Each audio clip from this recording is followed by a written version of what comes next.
रुक करते हैं छत्तीसगढ़ की खबरों की तरफ। बिलासपुर नगर निगम क्षेत्र में स्लम बस्तियों के लोगों को उनके आवास के नजदीक ही इलाज सुविधा मुहैया कराने के लिए एक और मोबाइल मेडिकल यूनिट वाहन मुहैया कराई गई है। इसे मिलाकर नगर में 5 MMU संचालित हो रहे हैं। मुख्यमंत्री भूपेश बघेल द्वारा स्लम स्वास्थ्य योजना के तहत यह वाहन निगम को प्राप्त हुई है। महापौर रामशरण यादव और कलेक्टर संजीव कुमार झा ने जिला कार्यालय परिसर से हरी झंडी दिखाकर गंतव्य के लिए रवाना किया। SP संतोष सिंह, निगम आयुक्त कुणाल दुदावत, पार्षद राजेश शुक्ला सहित मेडिकल टीम और निगम के कर्मचारी उपस्थित थे। महापौर यादव ने कहा कि मुख्यमंत्री भूपेश बघेल द्वारा प्रदेश के लोगों को बेहतर स्वास्थ्य सुविधाएं उपलब्ध कराने के लिए लगातार प्रयास किए जा रहे हैं। नगर निगम क्षेत्र के स्लम एरिया में रहने वाले लोगों को उनके घर तक स्वास्थ्य सुविधा उपलब्ध कराने के उद्देश्य से मुख्यमंत्री स्लम स्वास्थ्य योजना शुरू की गई। प्रत्येक यूनिट में एक डॉक्टर, एक नर्स, एक फार्मासिस्ट और एक लैब टेक्नीशियन अपनी सेवाएं दे रहे हैं। इस मेडिकल यूनिट में 41 प्रकार के स्वास्थ्य परीक्षण किया जाता है और लगभग 170 प्रकार की दवाइयां उपलब्ध हैं। योजना के शुरू होने से अब तक नगर निगम क्षेत्र के लगभग 2.5 लाख से अधिक मरीज लाभान्वित हो चुके हैं।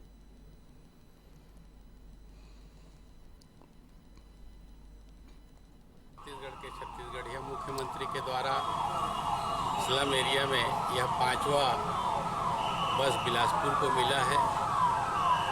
खास तौर पर जो गरीब तबके के लोग हैं, जो झोपड़पट्टी में निवास करते हैं, जो लेबर के काम करते हैं, मजदूरी के काम करते हैं, उन लोग छोटे मोटे बीमारी को भी अवॉइड कर देते थे और इलाज नहीं कराते थे, क्योंकि उनको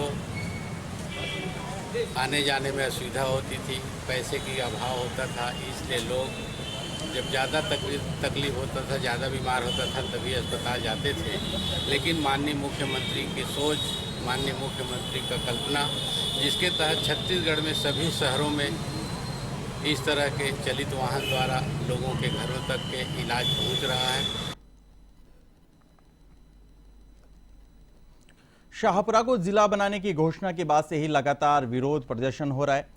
मांडलगढ़ विधानसभा क्षेत्र के बड़ियालास उप तहसील को तहसील में क्रमोन्नत करने की मांग चल रही थी, लेकिन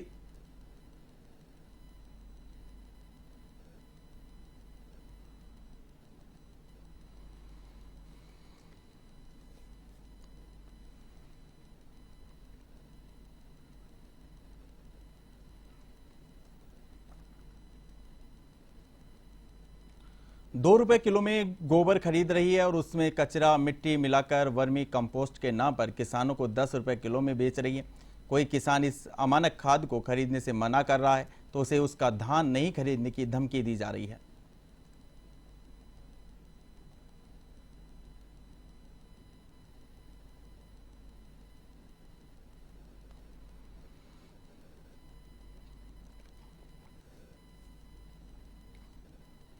आज जो है बिलासपुर जिला भारतीय जनता पार्टी के किसान मोर्चा के द्वारा, किसान मोर्चा की अगुवाई में जो छत्तीसगढ़ की भूपेश सरकार, कांग्रेस सरकार, जो अपने आप को किसानों का हितैषी बता रही है, जिस प्रकार से कंपोस्ट खाद, वो कहती है कि ये खाद जो है इसमें उर्वरा शक्ति ज़्यादा है, मिट्टी को, मोटी माटी को और गोबर का कुछ टुकड़ा मिला करके 10 रुपए प्रति किलो के हिसाब से किसानों को लेने के लिए बाध्य कर रही है। कलेक्टर संजीव कुमार झा ने मंगलवार को आयोजित जन चौपाल में जिले के दूरदराज क्षेत्र से आए नागरिकों से मिलकर उनकी समस्याओं को सुना। उन्होंने लोगों की समस्याओं के निराकरण के लिए संबंधित विभाग के अधिकारियों को निर्देश दिए। जन चौपाल में विभिन्न समस्याओं से संबंधित 150 से अधिक आवेदन प्राप्त हुए। जन चौपाल में प्रमुख रूप से राशन कार्ड, आवास, पेंशन सहित अन्य विभिन्न मांगों को लेकर आवेदन प्राप्त हुए।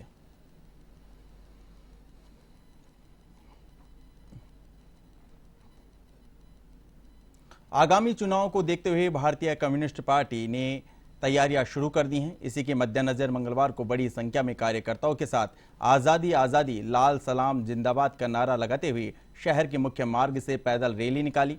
इस बीच सुरक्षा में तैनात जवानों ने जय स्तंभ चौक पर रैली को रोका, जहां नायब तहसीलदार को ज्ञापन सौंपा गया।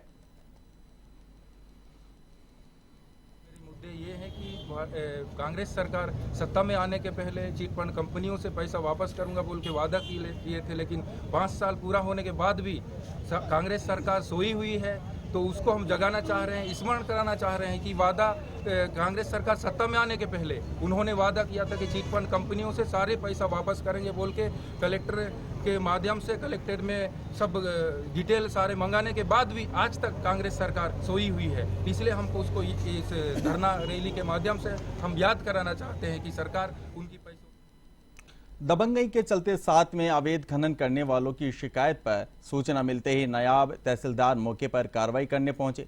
पटवारी सहित आरआई भी साथ में पहुंचकर कार्रवाई कर रहे थे। वहीं इस अवैध कार्य की सूचना पत्रकारों को दी गई और पत्रकारों को बुलाया गया और इधर एक तरफ ग्रामीण द्वारा अपनी जमीन से अवैध मुरूम का उत्खनन करवाया जा रहा था, वहीं ग्रामीण से पूछने पर बताया कि हम लोग उन लोगों को नहीं जानते। ऐसा कहकर ग्रामीणों ने अपना पल्ला झाड़ लिया, जिसके बाद एक बहुत बड़ी दुर्घटना हो गई। वहीं ठीक उसी समय पंचनामा बना रहे पटवारी और उत्खनन में लगी जेसीबी के मालिक मौके पर पहुंचे। वहीं पत्रकार संतोष सहारे को वहां मौजूद ग्रामीण द्वारा जाति सूचक गाली दी गई और मारपीट करने लगे। यह सब गुड्डू देवगन और उनके साथी जो कि अशोक देवांगन जिला पंचायत के पुत्र बताए जा रहे हैं, उनके द्वारा बेल्ट से संतोष सहारे को मारा भी गया।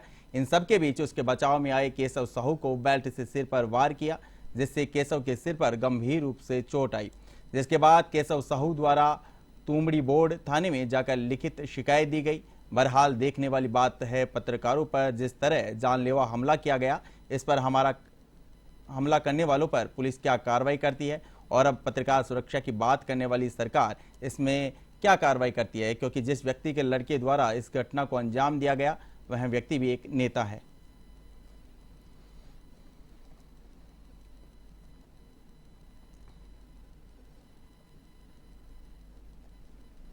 एक आवेदन प्राप्त हुआ है श्री केशव साहू जी का, जिसमें बताया गया है उनके साथ गुड्डू देवांगन एवं उसका एक अन्य साथी मारपीट किए हैं। ये 3 साथी वहाँ कवरेज करने गए हुए थे, केशव साहू, संतोष सहारे और अशोक कुमार पटेल। यहाँ पे गुड्डू देवांगन और मारपीट हुआ है, इस पर FIR ले लिया गया है। धारा 234 से 5 सदी कायम किया गया है। दोनों का नगर राज्यों से मारपीट हुआ है। केशव साहू और संतोष सहारे उनका मुआवजा कराया गया है। गौरेला पेंड्रा मरवाही जिले के हिंदू जागरण मंच ने पुलिस थाने में शिकायत दर्ज करवाई। पुलिस को दी गई रिपोर्ट में जिहान नाम के व्यक्ति के इंस्टाग्राम पर भगवान श्री राम और माता सीता के खिलाफ अनर्गल टिप्पणी को लेकर मुकदमा दर्ज करवाया गया। इस टिप्पणी पर हिंदू समाज और हिंदू जागरण मंच के लोग मरवाही थाने में आवेदन देकर टिप्पणी करने वाले व्यक्ति पर FIR दर्ज करने और सख्त से सख्त कार्रवाई की मांग कर रहे हैं।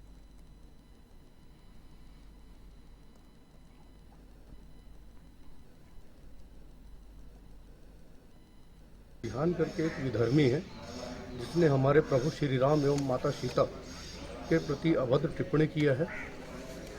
उसके विरोध में हम लोग थाना आए हुए थे रिपोर्ट कराने। क्या है कि आज जिस तरह से इस देश का माहौल बना हुआ है कि विधर्मियों के द्वारा नए नए कृत्य करके हिंदू और हिंदू के भावनाओं को ठेस पहुंचाया जा रहा है, ऐसी ही प्रक्रिया हमारे जिले में चल रही है।